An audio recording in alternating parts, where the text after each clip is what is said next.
Il est 18 h, bonsoir à tous. Voici les principales informations du jour.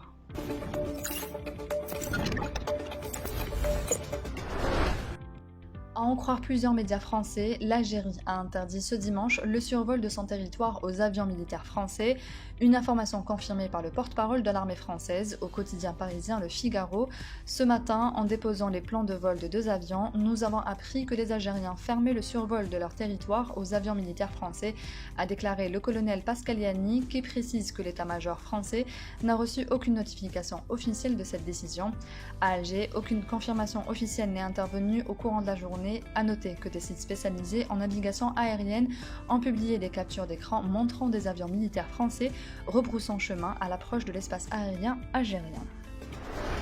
Fawzi Dallal, directeur général de l'Institut Pasteur, a affirmé ce matin sur les ondes de la radio nationale que l'obligation vaccinale est l'une des mesures envisageables, mais qui nécessite la mobilisation de plusieurs instances.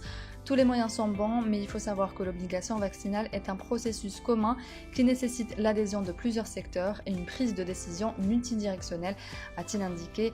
Fawzi Dallal note par ailleurs des failles dans la campagne de vaccination et les débats qui l'entourent. On s'est lancé dans des débats de type est-ce que l'on va vacciner les enfants, les femmes enceintes, alors qu'il s'agit d'un débat purement scientifique. Pour le commun d'entre nous, l'essentiel est de dire que les gens qui ne sont pas vaccinés représentent un danger pour eux-mêmes et pour la société, déclare-t-il.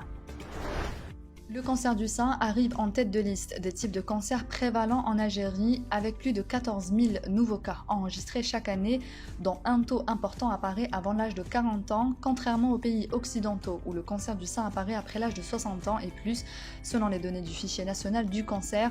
Selon les spécialistes en cancérologie, cette situation épidémiologique exige une attention particulière et des enquêtes nationales approfondies pour identifier les principaux facteurs d'atteinte des Algériens de ce type de cancer à un âge précoce par rapport aux femmes occidentales.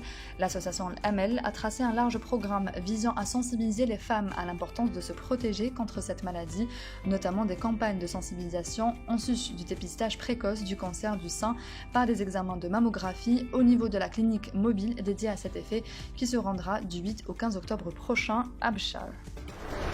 Les propriétaires de véhicules particuliers immatriculés en 2020 sont tenus de présenter leur voiture au contrôle technique périodique des véhicules automobiles à partir de janvier prochain, a indiqué l'établissement national de contrôle technique des véhicules Al-Naqta.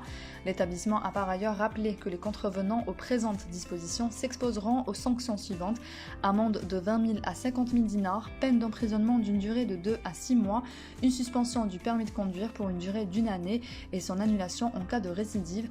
En outre, Al-Naqta a également annoncé sur son site web le lancement très prochainement d'un portail interne de prise de rendez-vous au contrôle technique appelé Mouraqabati.